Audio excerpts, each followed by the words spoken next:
Quai Powell, on devait démolir l'entrepôt existant pour faire de la place pour installer nos nouveaux équipements. On a identifié qu'il y avait une colonie d'hirondelles à front blanc et que c'était un oiseau à quand même un statut protégé. L'hirondelle à front blanc est une espèce qui est très sensible au niveau de ses populations, qui est en déclin. Et c'est tout à fait venu, effectivement, d'essayer de maintenir ou d'aider ces populations-là.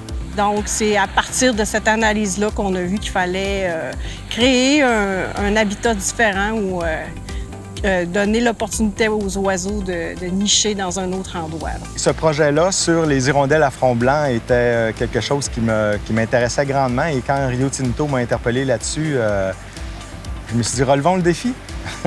Dans le fond, il y a eu une initiative qui a été de récupérer les anciennes portes des hangars qui étaient anciennement utilisés pour entreposer le papier sur le quai Powell, puis de reprendre ces vieilles portes-là puis de les installer là, sur un endroit qui était en dehors du site là, où il allait avoir de la construction.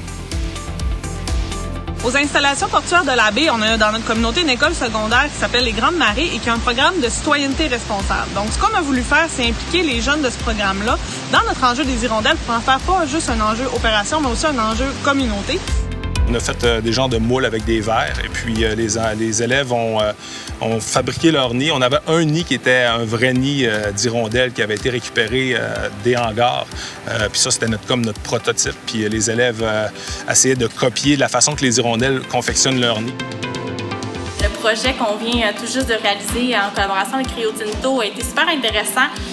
Ça s'inscrit totalement, en fait, avec l'implication citoyenne qu'on demande aux jeunes. Donc, on fait plusieurs sensibilisations, on pose des actions, puis on voit les retombées. Donc, ce projet-là, on va voir par la suite le résultat.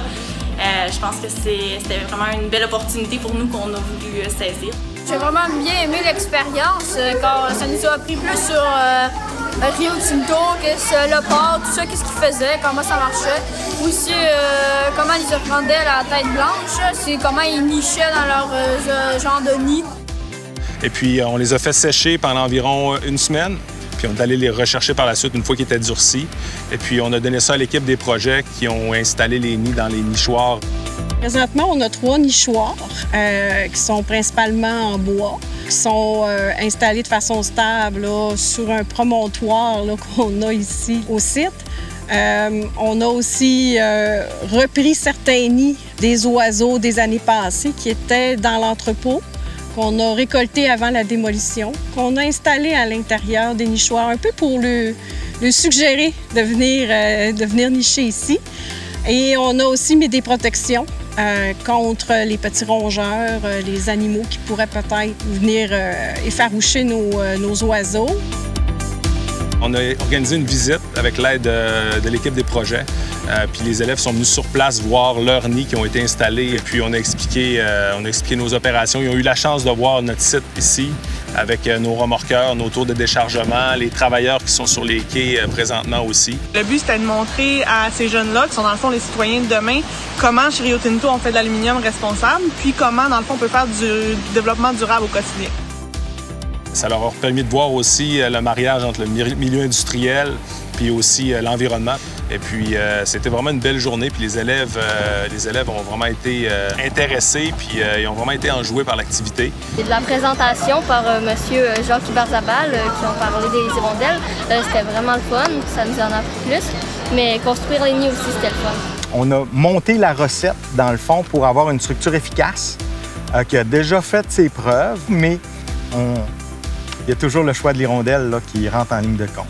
Ce qu'on cherche, c'est que nos projets aient un impact minimum sur notre environnement. Donc, on veut absolument s'assurer qu'on fait tout ce qu'il faut pour protéger et assurer cette sécurité-là de notre communauté et de la faune environnante.